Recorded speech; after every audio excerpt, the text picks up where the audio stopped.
one. They've identified you. So they know what Srinidhi likes. Among all the 8 billion people, they know what Srinidhi likes and what he sees at night, what he sees in the evening, what he sees in the morning. They'll serve you only that. And this is where our awareness kicks in.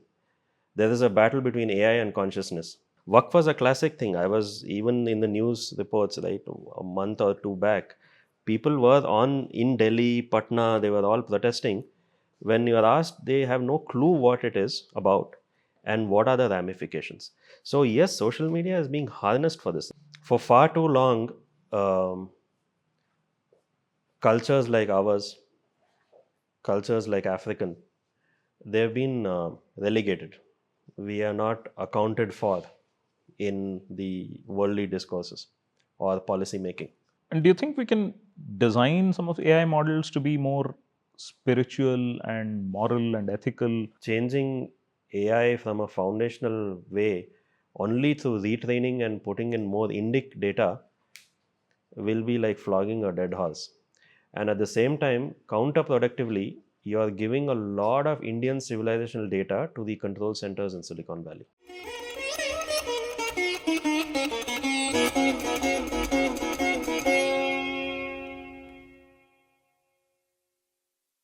Welcome all to Sangam Talks. We have our guest Ajit Padmanabh today.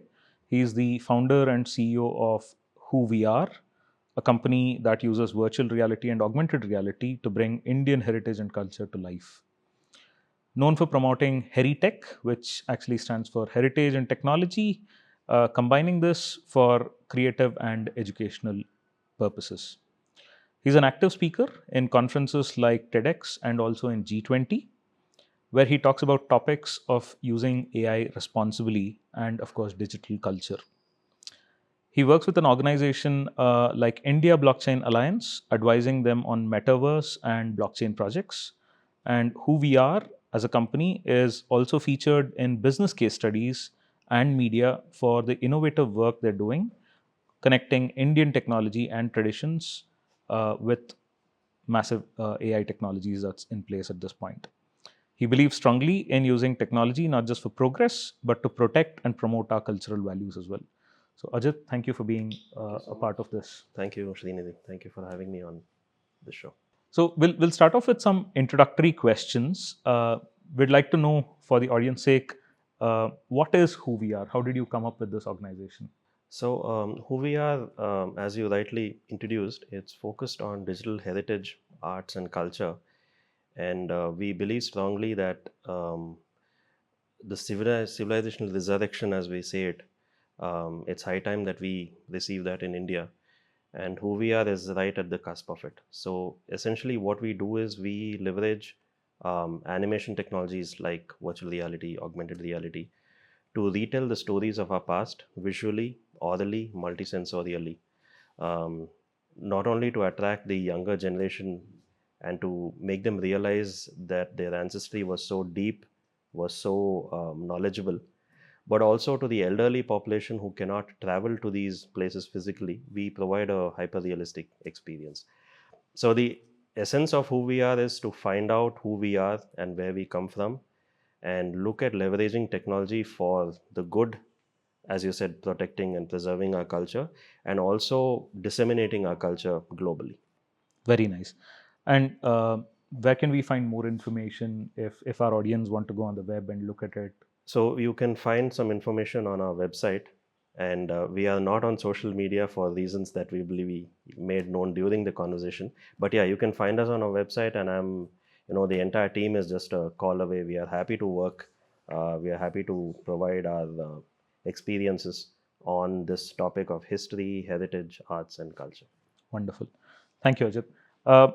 We'll do this in 3 segments. There's 3 main topics we'd like to cover. So, as segment 1, what we are trying to do is understand how artificial intelligence can cause civilizational harm in context of India, right? And then we'll go into the other 2 segments.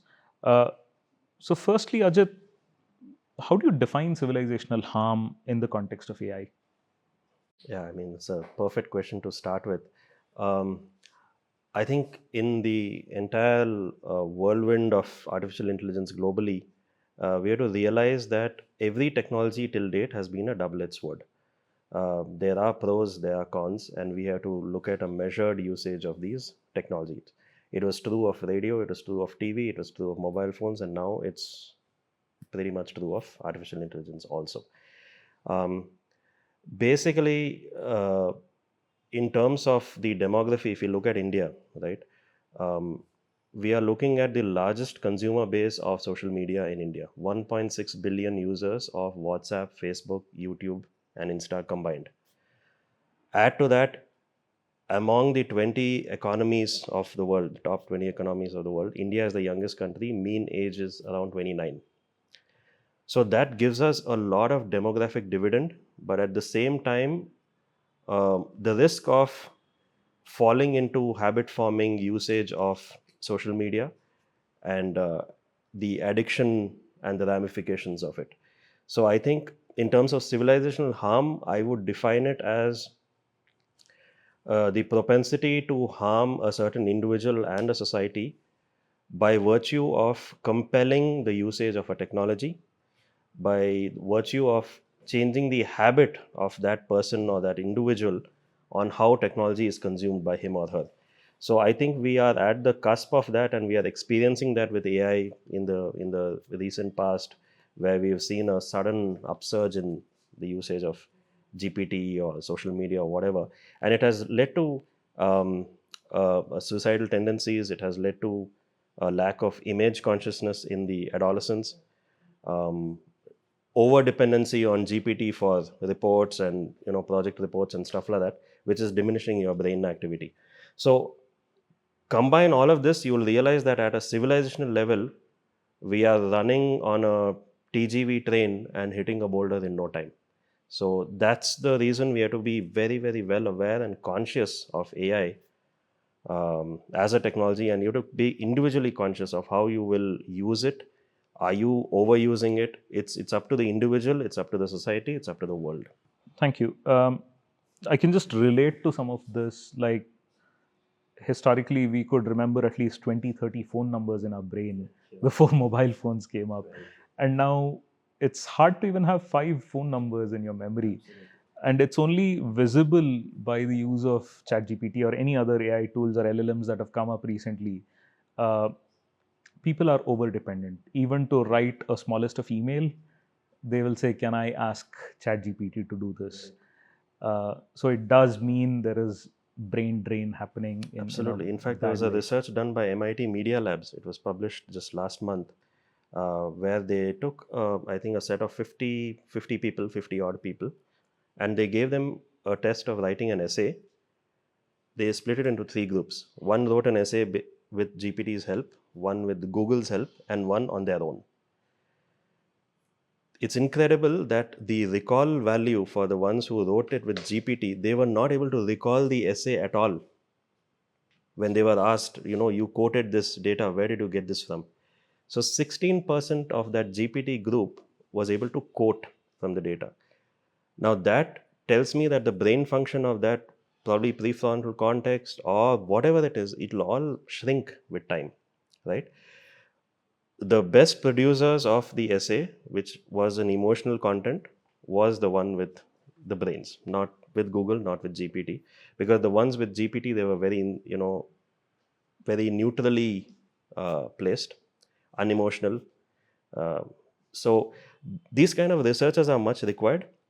Correct. We need to have alarm bells sounding on the overuse of any technology, and with AI and its ramifications and its speedy implications, we need to be mindful of these. So yeah, thanks for bringing that out.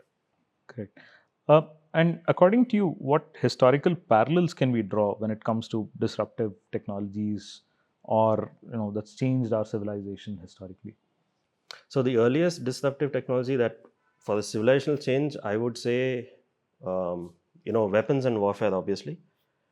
Cannons, when the Indian kings or the princes didn't have it and the invaders had it. What we know now, what that has done for the last 500 to 600 years of the invasion. So that is one where disruptive technology caused civilizational harm, because we are even today, after 1,000 years of invasion and colonization and all of it, we are still grappling with our own identities. We are still ashamed of calling ourselves whatever we are, whoever we are, who we are, as I said. And at the same time, we are now in that phase where we are actually looking at a resurrection. So I think we have to be very, very mindful of this civilizational phase where we are actually rising, but with the advent of technologies that can cause potential harm, we have to be extra careful. That is one incident where it directly impacted our civilization. The other one I could think of is atom bomb, and how that changed the trajectory of how we look at warfare, weaponry, and also the human element, the sensitivity that we've lost. Correct. I mean, of course, Japan rose like a phoenix after the atom bomb attack. But at the same time, we should realize that it was done, and that speaks volumes about the sensitivity of a nation or of a country over humanity, and that is something that could be very, very lethal for the civilizational destruction. So, again, according to you, when it comes to human society, are we underestimating or overestimating the capabilities of AI as a society as a whole? Definitely, we are underestimating. Uh, I am not only looking at AI as the single mode of technology, I am looking at quantum kind of compounding the AI, right? And quantum computing is going to come pretty soon, probably in the next decade or so. Now, we have to understand one thing. When we were children, we were advised a certain amount of TV time, correct? And that itself was so addictive for us, right? We wanted to look at the channels, we wanted to have some MTVs and all that kind of stuff, correct? Today, the kids are always on in terms of devices, and we have not estimated this properly. We are now at the receiving end of what a technology can possibly do when you underestimate it. So we have a case study with how mobile technology has taken over our lives. In the same way, AI, in no time, it has already taken with the impacts that I spoke to you about, the brain impacts. AI is like a magical panacea. You give it some problem, it'll give you some solid solution, right? Magic. It'll source all the data on the internet and it'll give you a summary. Very easy for you, right? At the same time, what it's doing to you as an individual is your thinking capability, everything is going down. Now, this is just with AI, which is on binary computing technology. Quantum is on a qubit technology. Qubit meaning it can hold multiple possibilities at the same time. It's not just 0, 1, it could be anything. So, with those multiple possibilities, your permutations and combinations are multiplied, compounded. Now, imagine the conclusions that come out of it. How will you face it? How will you deal with it? You will become increasingly prone to just use it because it's so accurate. And it would have had a detailed research, it would have done its research, you can trust it. It will become the new Vedavakya of our civilization. And that is an underestimate, in my opinion. Very nice, thank you. Is there a scenario where do you think AI will replace human intelligence or decision making at scale? And if so, what is the risks that we are looking at scale? So, here I would like to take it a little positively in terms of, see, human capability, we are all limited, right? We understand that. Now, medical sciences, AI has played a huge role in detecting in advance the oncoming of Alzheimer's disease or heart disease, even symptoms. I think that's a fantastic use of artificial intelligence. See, we should use technology to augment us, not to enslave us. So, here, because we are not able to fathom that data, we cannot um, predict that, based on these parameters, these symptoms, it will happen to this individual. AI can do that.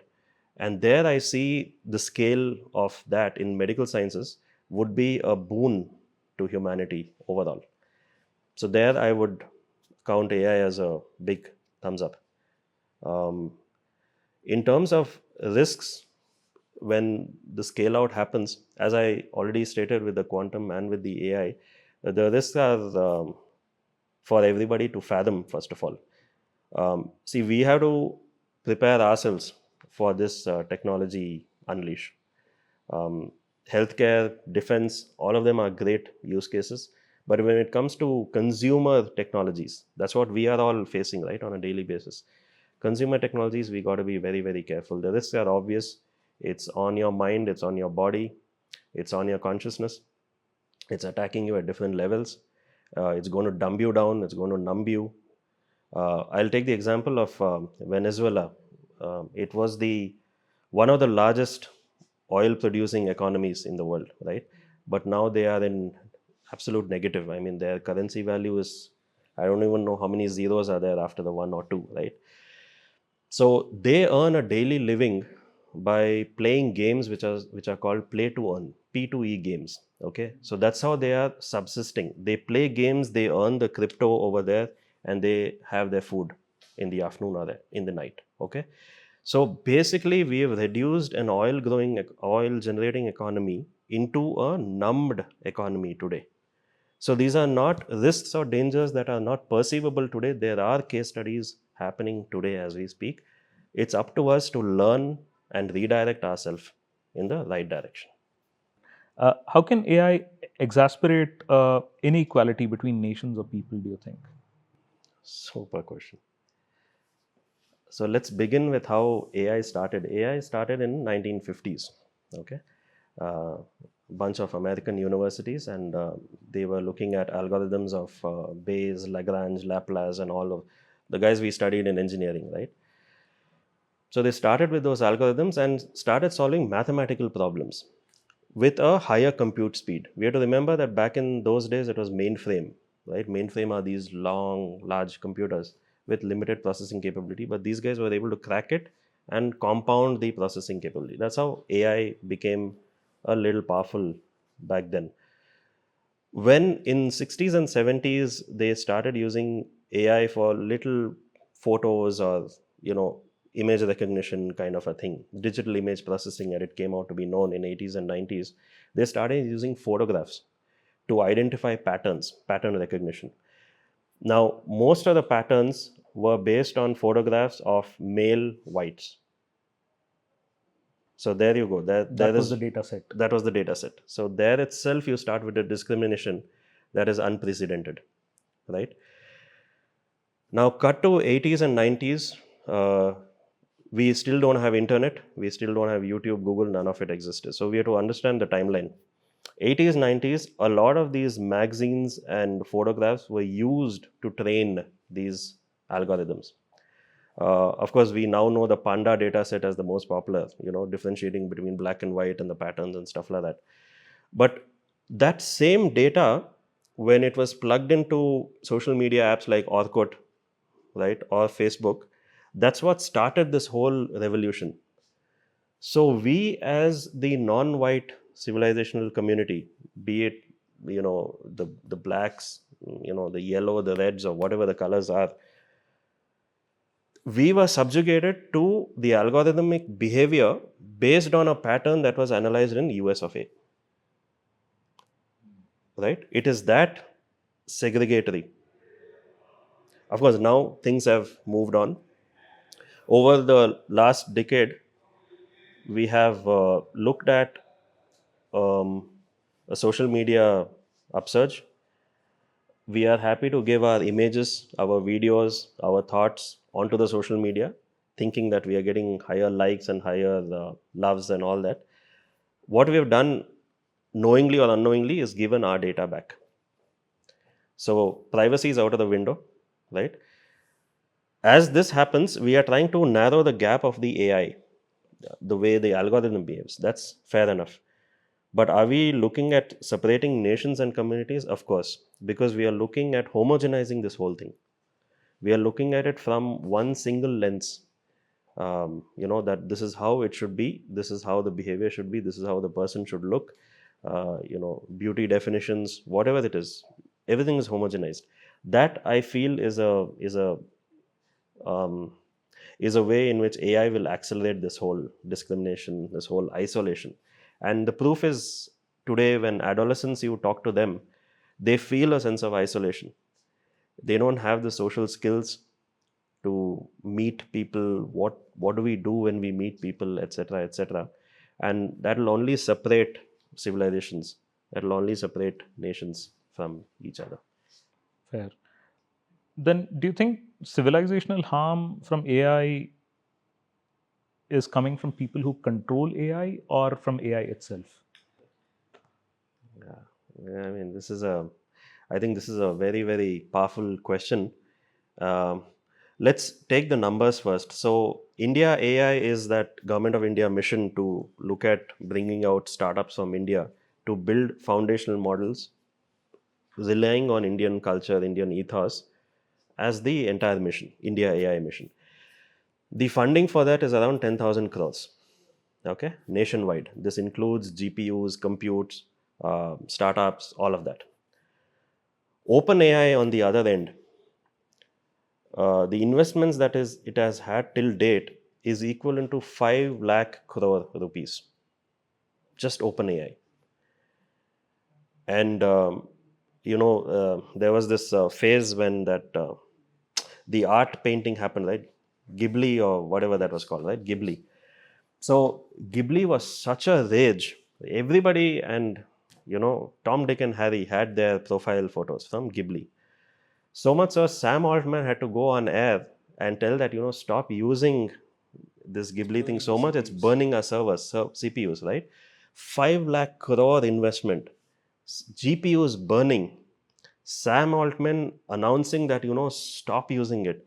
That tells you the depth of the technology that it has attained mainstream, right? And if by design this technology is meant to seek your data and regurgitate in a way that you will be either numbed or dumbed. Let's take social media as an example. How much of data do we give on a daily basis? How much do we promote our business? How much do we promote ourselves? Right?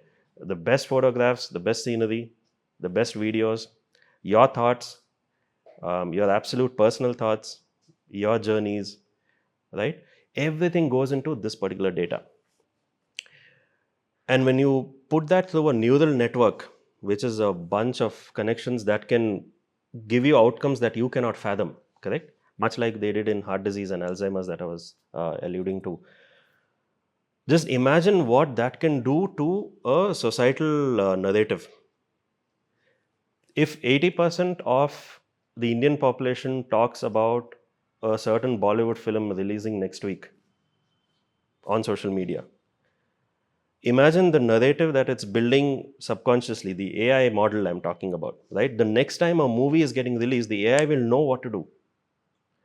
And AI will only uptake or like those kind of videos and photos that will promote it.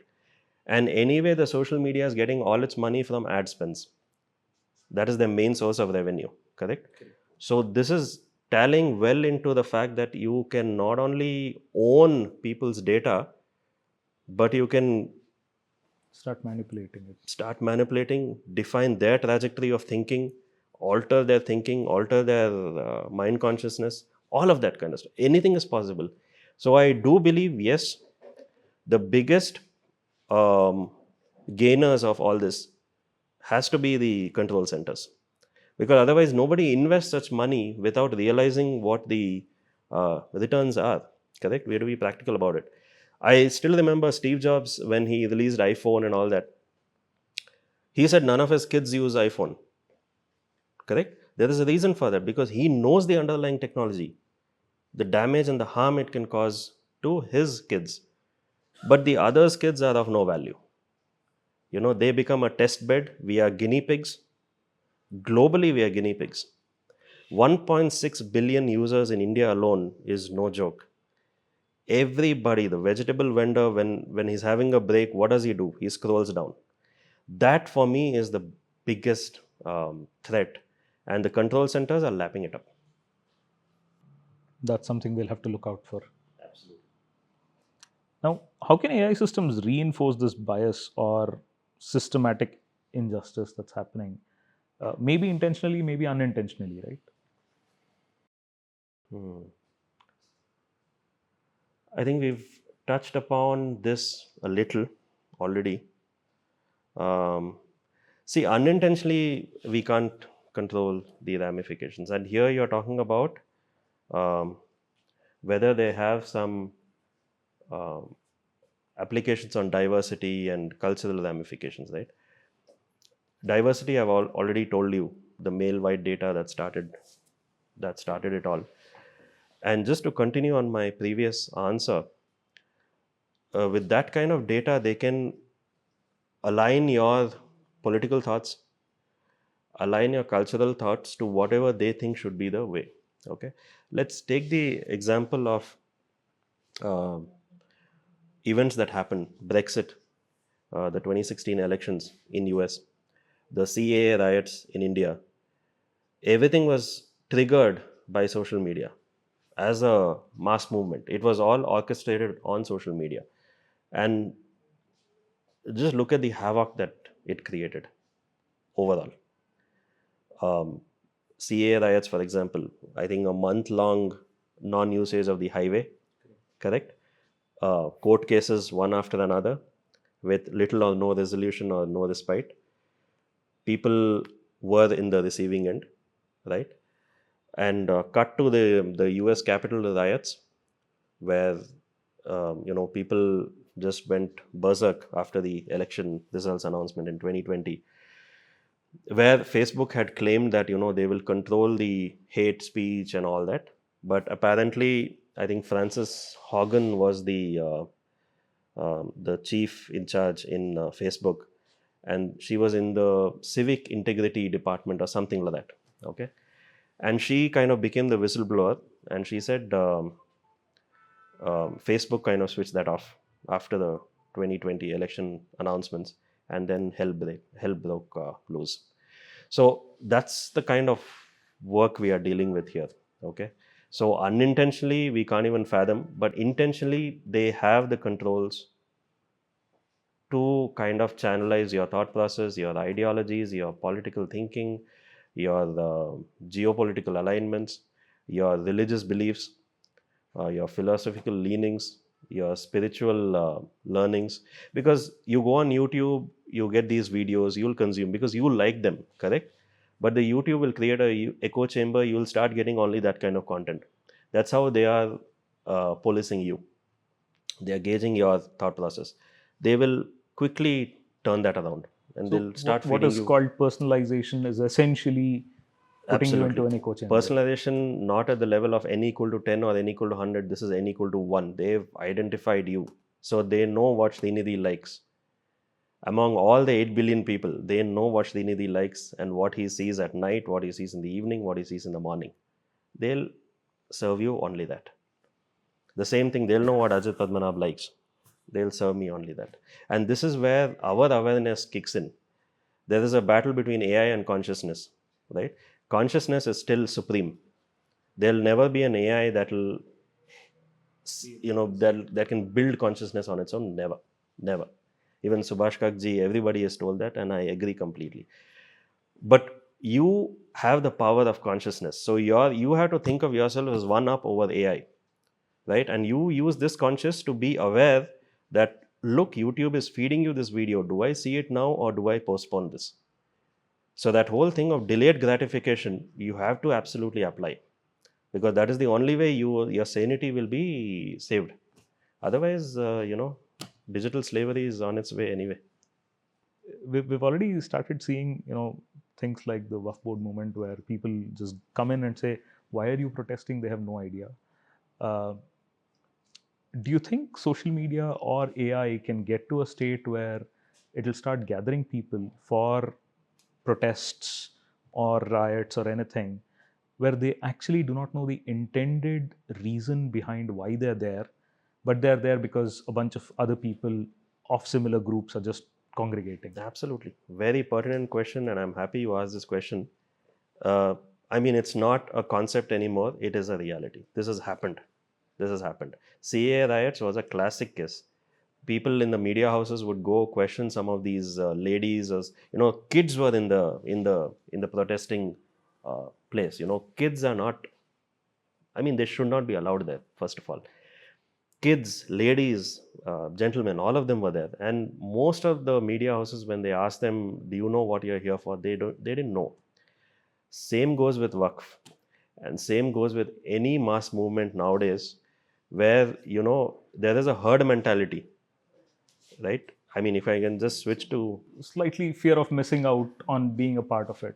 not only that, I think there is a diktat from a certain control center that comes in, that you better be here, otherwise we will disown you. And it's easy to do that in those kind of communities. It's easy, right? And these are lesser served communities or people, right? They are financially not too well off. So for them, any diktat that comes from up, they have to obey it, not knowing what it is. Work was a classic thing. I was even in the news reports, right, a month or two back. People were on in Delhi, Patna, they were all protesting. When you are asked, they have no clue what it is about and what are the ramifications. So, yes, social media is being harnessed for this. And that's what I meant, geopolitical thoughts, your political leanings, your religious thinking, everything can be triggered with this. And when it triggers you, right, there is that whole neurochemistry that starts off, your dopamine rush, right? You want to do this, the FOMO kicks in. If you're not part of it but your neighbor is a part of it, I'm doing something wrong. So the self confidence, the lack of your alignment as to what you're doing, your awareness as to what you're doing, what you should be doing, it is not there today. We have not trained ourselves enough on our mind body consciousness alignment. So what that does is, if somebody else is doing it, he has to be right, so I have to follow him. And that mentality has been a historically herd mentality. Now it is seeing amplification at various scales.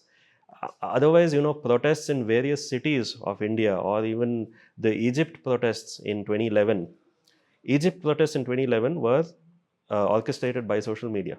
The first such orchestration, the Arab uprising, whatever they call it, that was from social media.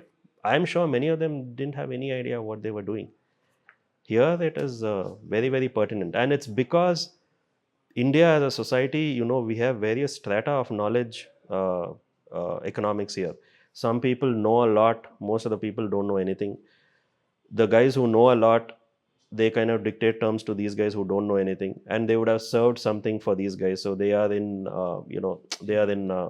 debt, and therefore they will serve them back. And that is what is happening. It's a very, very dangerous, precarious situation where AI is doing the heavy lifting, if you ask me. It's not easy to organize at scale such protests. It's doing the heavy lifting for us for free. And when anything is done for free, you're the product. They are using you. Be used. So, for me personally and for the audience, what should we do to keep ourselves safe and not become should I say, a victim to AI's I think you should. superpower? I think you should look at being very, very conscious of what you're doing with your mobile phone, with your laptop, or any other devices. Because remember, the device is listening to you even when you're talking and when you're offline. Okay, so they are gauging you, they are getting all the details, what you are performing on a daily basis. So I would say, use your consciousness, use your awareness to the hilt. This is like the last line of defense before AI or the sister technologies like quantum take over. Um, so what you can do is, when you are on social media, I'll start with social media, then I'll come to GPT. When you are on social media, be aware that you are actually scrolling. Be aware that you are actually doing this. Just imagine yourself as a third person, somebody else is looking at you, and they will see you doing this. Are you okay with that? As a behavior, are you okay with that? If you're not, stop. Come back later. And look at social media from the perspective of not gaining news, of not gaining access to other people's lives, but with an intent to learn something about what the world is about, what the cosmos is about, etc., etc. If there are bigger purposes that you have on social media, be my guest, do it with a focused way. If you're on social media to look at what others are doing on, or get into FOMO and just browse through mindlessly, then look at this third person perspective. You have to look at yourself from another person's perspective, see if that behavior is okay with you, or if you expect others to do it that way, and then take your call. On the GPT front, and this I've noticed in students also, a lot of students who otherwise don't speak great English, they come up with beautiful reports, flowery English, impeccable English, right? So students and working professionals, just be aware that overusage of GPT will only dumb you down, as proven by neuroscience itself already. And this is the initial stage. I'd like to take one example. When I was in the corporate world, we were working on an AI chatbot, which they call agentic AI today, for the supply chain visibility kind of a use case. And this was 2016. We were using GPT-1. And GPT-1 itself was so powerful in terms of supply chain use cases. GPT-3 is unfathomable in terms of its complexities and all that. So when you're using such tools, be aware that you're going to use them to augment your learning already. Don't use it as a starting point when you have no idea what you have to write on, what you have to work on, what kind of video do you need to do, what kind of music do you need to make, if you're an artist, that is. Don't start with GPT. Start with yourself and then augment using GPT, because GPT does a great work in assimilating data from the internet. So search engine optimization, all of that is going to be a bygone technology. Instead of browsing through 24 pages of a document, or 24,000 links, if you get that summary which will give you some kind of a nugget that you can use in your thesis or discourse or whatever it is, be my guest. But don't start with the GPT, right? Especially engineering college students who are using GPT to code, don't do that, because no code technology is coming soon, and you really need to advance your brain, your mind, in terms of lateral thinking and all of those logical things, so that you stand the foot of time tested problems that you will anyway face. So please be careful with the usage of social media and GPT. Your consciousness is your greatest weapon. Don't let go of it. Don't become a slave to the technology. Don't become a slave to the rhythm of that technology. Thank you. That actually gets us nicely into second segment that we wanted to discuss with you, which is AI's existence with ethics and also responsibility, and where that gets us. So, is it realistic to expect that machines will also follow similar standards or ethics as humans do? I mean, it's a good question, and there is no single answer for this. But by virtue of humans creating machines for their own upliftment or for their own assistance, it is pertinent to assume that yes, the machine should follow our rules. So even in the olden days when industrial revolution was big, right? Uh, a lot of farmers who stopped farming and went into industry, right? A lot of lives were lost while using the machines, because the machines were lethal. You touch something and your hand got chopped. I mean, you They're lot of very powerful, yeah, a yes. lot of deaths happened because of lack of knowledge of how to use the machine. Once that was implemented, like as a assembly line or rules and procedures for using the instrument and all, the machines would always follow those rules. They are designed to follow those rules for the betterment of humanity. The same canvas should apply for these technologies also. They should follow rules of ethics, and which is a complicated one. I'll get there. But the presumption is that yes, they have to do this because they are serving humanity in the end. They are not serving themselves. So, but coming to the ethics and responsible AI, uh, it is a little far to gauge that. And there will be control centers that would want to ensure that these things are not in place. Fair. Okay. And when GDPR came in Europe, the entire tech industry was taken aback. I mean, there were transformation programs undergoing in companies to align with GDPR guidelines. Then Europe and UK came with this Online Harms Act, okay, which specifies that any social media owner, like an X or a Facebook or an Insta, they have to disclose their algorithms in entirety to be allowed in Europe or UK, which is impossible to do from a Facebook or an Insta perspective because they really don't know what's going on. It's a black box AI. You don't know what goes inside. So then there is a term called explainable AI that came in as a result of it. It's called XAI. And now there's a research ongoing on how to create an AI model that can also explain itself.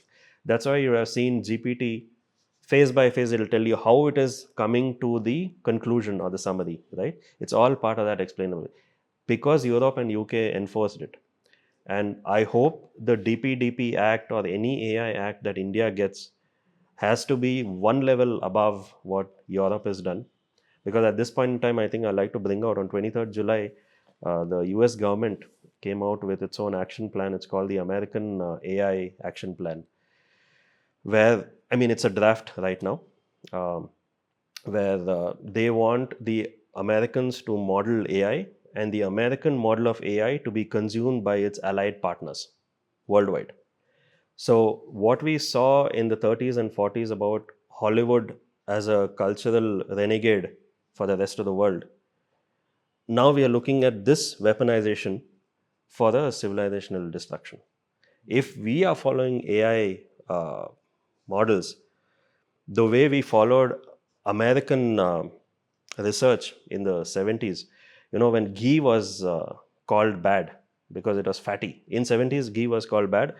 Generationally, we stopped having ghee, right? Now, they're saying ghee is great. It's got omega 3, omega 9, all of the good fats and all. It's great. It brings out brain alertness and all that. Now, imagine 30, 40 years we've not had ghee. So, two generations of Indians have already been dumbed down because of that research undertaken on Americans in America. The same threat I'm perceiving as a result of these AI things. So absolutely, I mean, we have to ensure that it's ethical and ethical from Indian standards. I mean, for our civilizational, it has to be beneficial. And given that many of these algorithms are black box at this point, who really is accountable for the results that is coming out of it? I mean, for example, there are cars that are getting autonomous these days, and there is still a debate about if it gets into an accident, is the car responsible, is the manufacturer responsible, or is the person sitting inside responsible now? So with AI, it might not be a physical harm, but there is still mental harm, as you've been alluding to, right? So who then becomes responsible? I mean, again, we have Twitter that was asked to close out some posts in India, right? And Twitter claimed that it's a third party and it's only a content aggregator. It doesn't own the content. But happily so, they use the same content to train their algorithms. So virtually they are looking at third party in terms of content, but first party in terms of ownership, right? The European law or the UK law, both of them are interchangeable. They very clearly put the accountability on the service provider. Very clearly. That's why I said, unless they explain their algorithms, they are not allowed.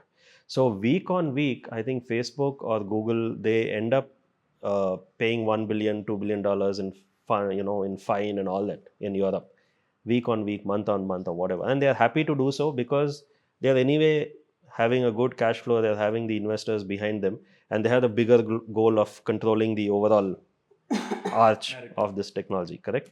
So they are happy to pay those fines and move on. In India, you took the example of driverless cars, self-driving cars. If I'm wrong, I think 30% of Indian youth die in road accidents today. 30 or probably less. I'm not sure of the numbers, probably between 20 and 30 in India. Now with driverless cars that comes in, And we Indians are very cool, huh? We are very jugadu. So because the driver is not there, and the law says the driver is held accountable for any accident, if the driver is not there and you're actually, inebriated, or you're having a, party in the car, and the car hits it, who's accountable? Is it the driverless car, or is it the senseless use of the driverless car for your selfish needs? Right? So there is a human element. I really don't want to discount the human element of rashness, of abuse, right? Of all of that. And we have to be responsible. We have to be conscious of it. As I said earlier, unless you're conscious of your actions, these things are bound to go out of control. So accountability with the service provider where it is fair, or with the people where it is fair. And what does responsible AI really mean in practice? I mean, who defines what is responsible? This is a very, very, it's not a homogeneous entity that will define what is a responsible AI or what is an ethical AI. For far too long, cultures like ours, cultures like African, they've been relegated. We are not accounted for in the worldly discourses or policy making. I think who decides who defines responsible AI should be the custodians of the technology, basically us, the users, and civilizational custodians. They have to define what is ethical. So, for example, the ethics in India probably would vary from ethics in, let's say, Nigeria or South Africa or the Zambia or Zimbabwe. I'm specifically taking African names because we are all part of global South, and we need to ensure that our voice is heard, right? So each of those cultures, their paradigms, their ethics should flow into their model. Our paradigm, our ethics should flow into our model. Australian Aboriginals, Hopi Indians in North America. I mean, we are all, uh, you know, ancient civilizational cultures that have our own ethics formulated already in detail, in great detail. Our Shastras are immensely deep in these things. So we don't need a Western hand to tell us what is responsibility, what is ethics, and all of that. We will do it ourselves, but we got to do it ourselves in a very, very quick fashion. Otherwise, we will lose time because, America came up with their own AI action plan. Unless India comes up with its own action plan focused on ethics and morals and all that, we will lose the train again, right? We've lost the mobile revolution, right? And we will maybe lose this AI revolution also. So India has to be very, very quick. The regulation has to be absolutely swift. The red tapeism has to be minimal, right? Things have to move really fast, and wherever required, consult the practitioners.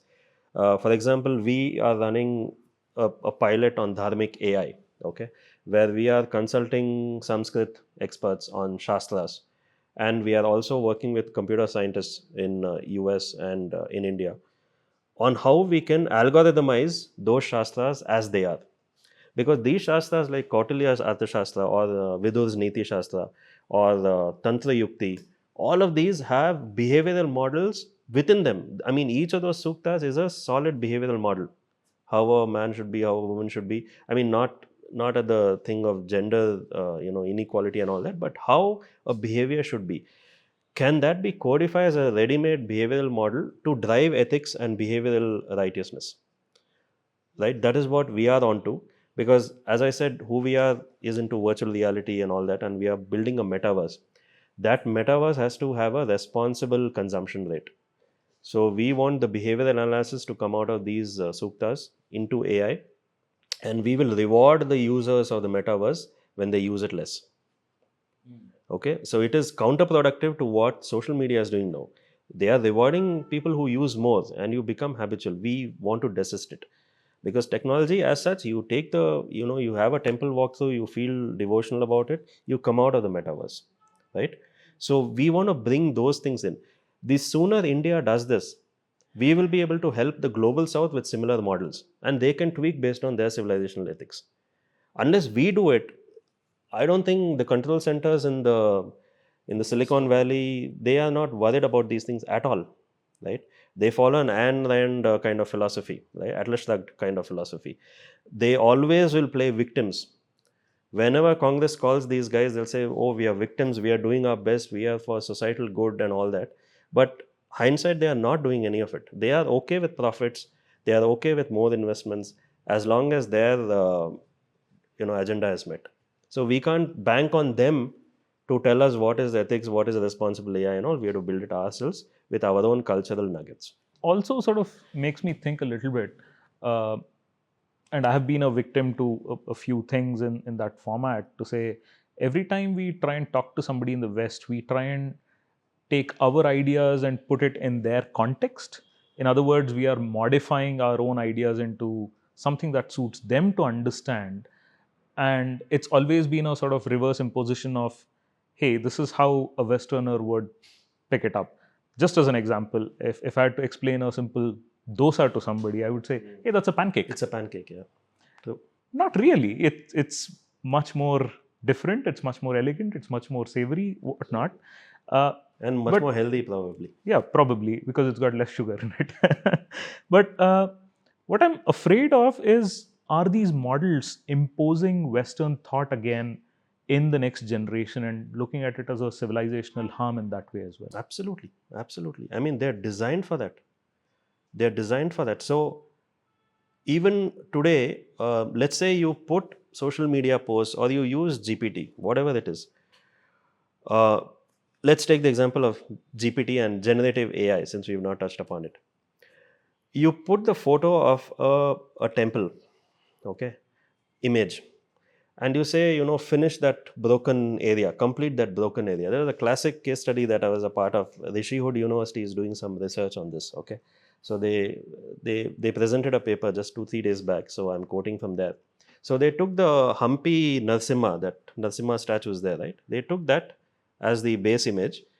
They masked the Narsimha face, okay, and they fed that image into generative AI and asked it to complete that figure. It was baffling. So one of the figures had Buddha as the head, the other one has a Roman or a Greek god as the head. So that tells you the amount of data that generative AI has from that sphere of the world. But not enough from Not the enough from context India, of India. which is good in a way. I believe that the lesser data from India on that is good for us because we can build our own models in a proprietary way. But look at the volume of data on Buddhism and Greco-Roman culture, Christianity, and all that they are going to, Impose that. impose that. Yeah. It is pure imposition. I'm looking at generative AI. So we had a very interesting thing that where we recreated Sharda Peeth in Pakistan occupied Kashmir as a university that it used to be 2,500 years ago, right? So we did this in virtual reality. So we recreated visually, correct? So my team asked me, "Sir, can we look at generative AI for ideas and all?" I said, "Okay, be my guest." They know my inclination towards AI, but they still asked. I said, "Be my guest." And by evening, they sent me some images from generative AI. Of course, the prompt and all was probably very immature. I don't know. Every structure that came out was a Buddhist structure. Every structure. It had that, the minaret kind of a pagodas. thing. Yeah, pergolas, the curves, all of that. So I told them, "Do you want to really use these?" They said, "No, sir, we will do it on our own." So we spent 1 month hand drawing based on scriptures like Skanda Mahatmya and Skanda Purana, how the Sharda Pita looked. We spent hand drawing, converted that to 3D model, took time, but the result is absolutely authentic. We can vouch for it. So I think we have to make an effort to avoid the cultural usurp. See, we've been victims of cultural usurp already. It's nothing new. We are wearing Western clothes. We are listening to rock and heavy metal music. We love Marvel Universe, right? We love Marvel Universe so much that we buy those collectibles, have lunch along with them, where we have our own universe, which is absolutely relegated, we have such beautiful characters like Bhasmasura, for example. I always take AI as a parallel to Bhasmasura. and we are all the Shivas who are running around away from Bhasmasura. Yeah? Unless we find the Vishnu who will do the Mohini dance and kill Bhasmasura, which is the ethical, responsible AI that we have to build, this is not going to stop. So yes, it is a weaponization. It is a cultural imposition, and Rajiv Malhotra has told this very clearly in his book, Artificial Intelligence and the Five Battlegrounds. He takes it at different levels. One of them is the cultural usurpation. And do you think AI should be allowed to make ethical decisions in high stake cases like healthcare or law, where, healthcare, of course, you said to find out new medicines or to early diagnosis, it might be helpful. But if there's an ethical decision that needs to be taken and say, hey, is this person somebody who's going to pass away soon, and hence I might use their organs or harvest that? That's a dilemma ethically. Yeah. No, I think Should AI take that decision? these are very tough questions to answer. I am neither an expert on medicine nor on law, so I may not be able to answer this. But I would just say this, that um, the Ecclesiastes or whatever, the Old Testament, there is one saying that there is nothing new under the sun. Right? That goes deep for me. So if we have this ego saying that we've invented something, we've created something fresh, no, the cosmos already has it. So we have to really dig into our civilizational past to find answers to these dilemmas. And I'm sure our scriptures that have stood the test of time for millennia, they have answers to these dilemmas. The West will not have the answers to these dilemmas. They will treat euthanasia as absolute, right? And they will treat mercy killing as absolutely necessary to avoid expenses, correct? That's their way of looking at life. Our way of looking at life is only one, that you are improving yourself, you are aligning yourself to the ultimate cosmos. So with that, our philosophy, our ethics, the modern dilemmas that are there, I'm sure we'll find answers in our scriptures. Conversation actually reminds me of a Hollywood movie, I, Robot, Hmm. where there's only one robot which the person is programmed enough to say you can think on your own and don't behave like other robots, which actually says, can we design AI to be that moral in terms of reasoning or thinking for itself or be really culturally aligned to what we're doing, rather than become another cog in the machine and say, hey, this is controlled from the central authority and everything behaves like that? No, I mean, it's again, it's a difficult question to answer, because the AI at the end is a technology created by humans. So humans should and must have the authority over AI. The way AI has evolved from 1950s up until now, a lot of it has been black boxed, because it's all based on mathematics and weights and biases and stuff like that. So people really don't know what it's there for. So I'll give you one example. In the 1970s, logistical regression is a name of an algorithm. It's not like a neural net, it's a little inferior or a primitive one. But logistical regression was designed for some freight related movements. Okay. But in the 70s, the scientists used it for an election analysis, behavioral analysis in American elections. And then it became the foundation for your behavioral marketing as an industry. So if we are going to use certain things for certain other domains, we run the risk of misuse, we run the risk of dilution of the overall purpose. So as long as the purpose is clear for a certain model development, correct? If a foundational AI model is designed to assess behavior only, you limit only to behavior, you don't use it for any other things. So if that kind of a diktat or a standardization can come in, then probably yes, we can expect AI to be moralistic, realistic. And again, I'm looking at moralistic from a civilizational context, not from a Western context, from an African context, from an Indian context, from a Chinese context, from an Australian Aboriginal context, that kind of stuff. Thank you.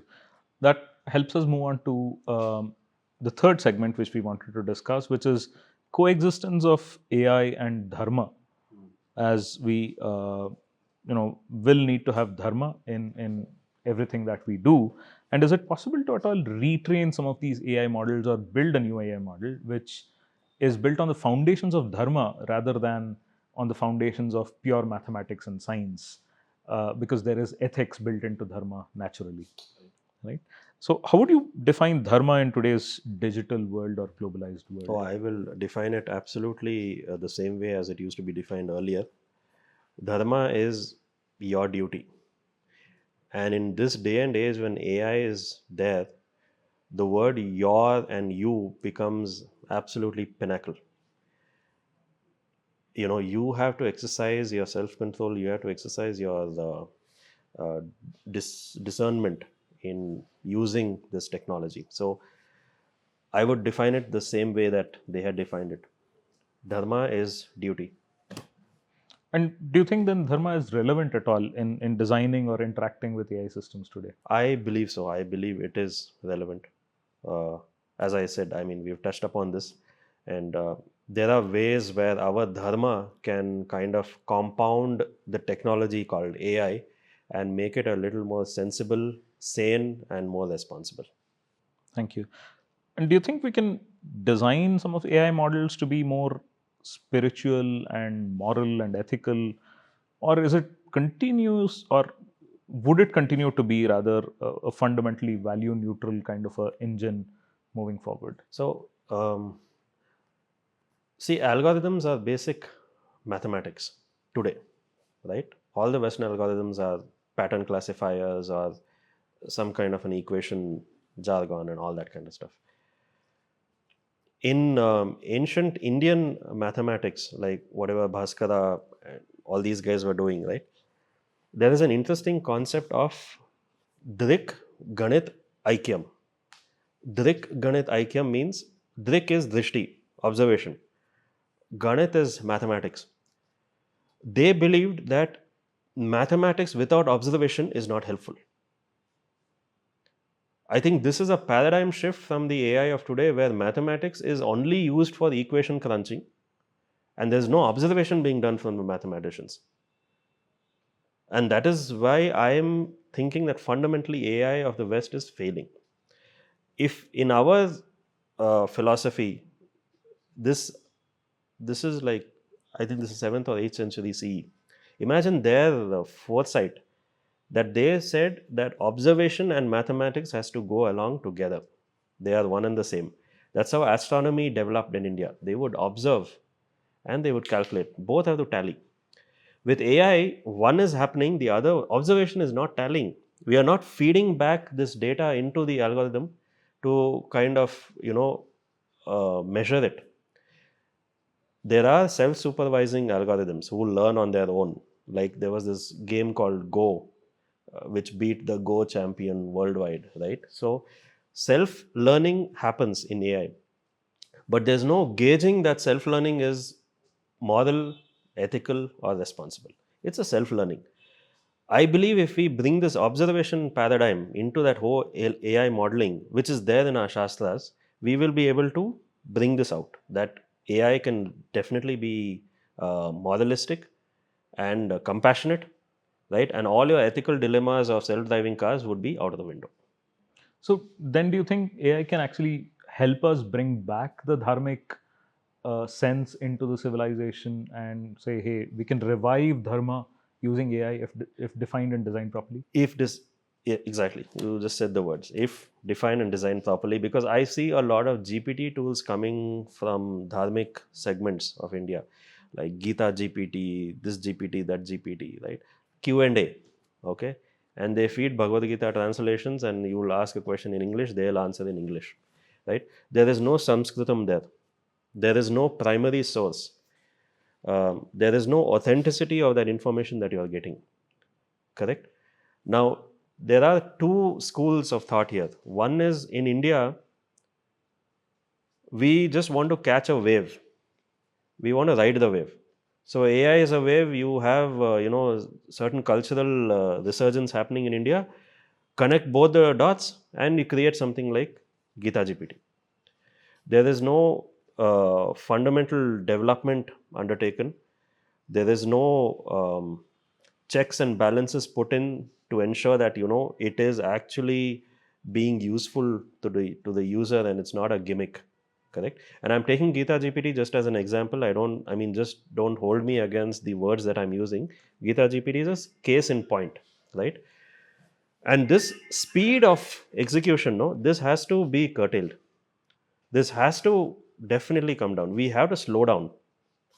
We are not here to prove ourselves or in terms of our technological prowess to the world. We've done that in the past. We continue to do that even today. I think we have to meticulously plan this out. We have to slow this thing down, and we have to use technology of the West and see where their pitfalls are and fix that from our end, from our Shastric end. Okay. Um, Whether this will be a paradigm of morality and ethics, only time will tell. And the design and development, like you said, it has to be paced out, it has to be multidimensional. We have to have the subject matter experts, scholars discussing with us, technologists doing what the scholars are saying, so that the model that comes out is ratified by the guys, by the authorities, and we are confident that this is not going to cause any harm. That is how we have to build it. That triggers another question in my mind. See, anything like the Bhagavad Gita or any of the Upanishads or the Puranas, they're highly contextual in nature. So the same sentence or the verse that is read means different things to different people or to the same person, just in a different context. And I don't know if AI can really understand the context in which the person is asking the question and get that out as an answer from the Shastras or the Bhagavad Gita. Uh, to me, that's a black hole at this point, unless we build something that's so deep. No, actually, you've raised a very very serious thought on the context, because I think I personally believe that context is related to consciousness. Context is not related to data and all that. The reason when we read these scriptures, it creates a new meaning in us is because we have evolved from the last time we read it. We have changed as a human being, and therefore we are able to grasp more nuggets of treasure from these scriptures. But there is a way to bring in context, and LLMs are doing that anyway with language as the construct. So even when we use the same English word, uh, LLMs are smart enough to decipher that, okay, this is the context, this is not the context, and all that, because the neural network takes care of the combinations and permutations, right? But can they do it for um, the personal, ethical, the moral compass? No, not with the current models. So that's where I think our differentiator as a country, as a civilizational nation, is to give our treasure trove of knowledge in form of AI models back to the world. They say Vasudhaiva Kutumbakam, correct? And we also believe in giving more, right? We did that with the COVID pandemic, where we gave vaccines to hundreds of countries, right? I think time has come for us to accelerate our AI development. When I say accelerate, responsibly, so that we are in time to avoid a humanity disaster. That brings me to another sort of question: is what will happen if AI learns from the data that is lacking in these moral or dharmic compasses? Because ultimately, any software program is garbage in, garbage out. So, if it is lacking the context right at the beginning in terms of its training data sets or where it is getting trained on, can it be retrained? Is there a possibility that it's already built up the bias, or does it have to be done ground up all over again? Uh, I think a mix of both. We can continue to retrain today's models, um, but I believe that no amount of retraining can get them to can move the needle. I mean, this is my personal opinion based on my limited work in AI. But I mean, we can try that out. We are trying that out. I mean, it's a parallel thing anyway.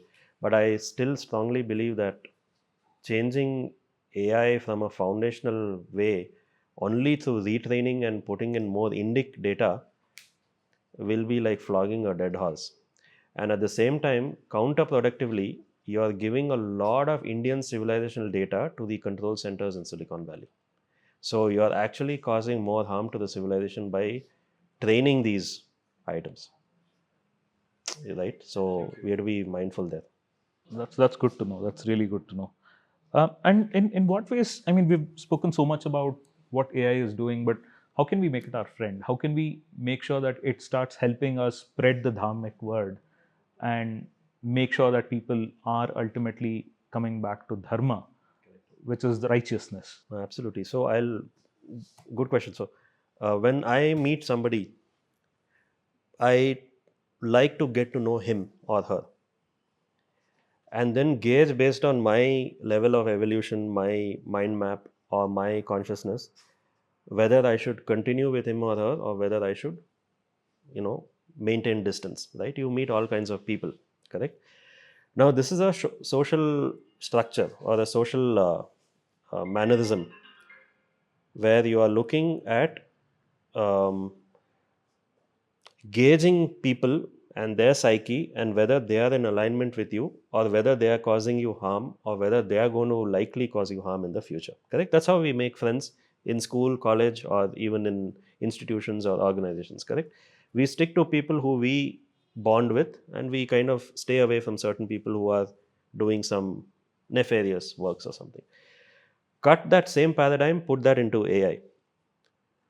How the hell do you trust AI so much that whatever it says is God speak and you're taking it at face value? Treat AI as a human, test it out, see whether it is faking things, right? Now, deepfake is a big example, correct? You get a video and you totally believe it, right? Why don't you have the discernment to go check elsewhere from the internet or from other sources whether this has actually happened? It's easy to check, correct? I have seen fundamental questions being asked on platforms like Quora and all. You know, what is the age of Hrithik Roshan? Baba, you go on internet and find out. No, why do you need a Quora thing for that? So you have to use technology in a way that it is your friend, like you rightly said, correct? So you have to identify yourself with the technology. You can't become a slave to that technology. So how do you identify with AI? Test the AI, see what prompts you are creating and what is the output that you're getting. On the social media side, see what you're clicking on and what you're getting, right? If it is giving you an echo chamber and aggrandizing your own narrative that, yeah, I mean, you're on the right path, man, you're obvious, I mean, you're going to become rich tomorrow, correct? There are videos like this, you're going to become rich tomorrow. Be my guest, but those are not your friends. They are using your patterns to train them itself. So use AI in a way that you can test it out and you're self-aware what you're testing it with. Right? And then you gauge the intelligence of AI as against your own evolved intelligence and see whether you want to go with it or whether you want to be away from it. Never ever become a slave to it. Never ever think that whatever it is saying it is correct and you have to take it at face value. I mean, that's what I would say, how to treat AI. Thank you, Ajit. It's been a wonderful conversation. Thank you so much for having me. It was my pleasure talking to you, understanding a lot, learning from you. And thank you for being a part of Sangam Talks. Thank you. Thank you. It's an honor being a part of Sangam Talks. Thank you for having me here. And I hope this conversation illuminates a lot of the community in India. Thank you.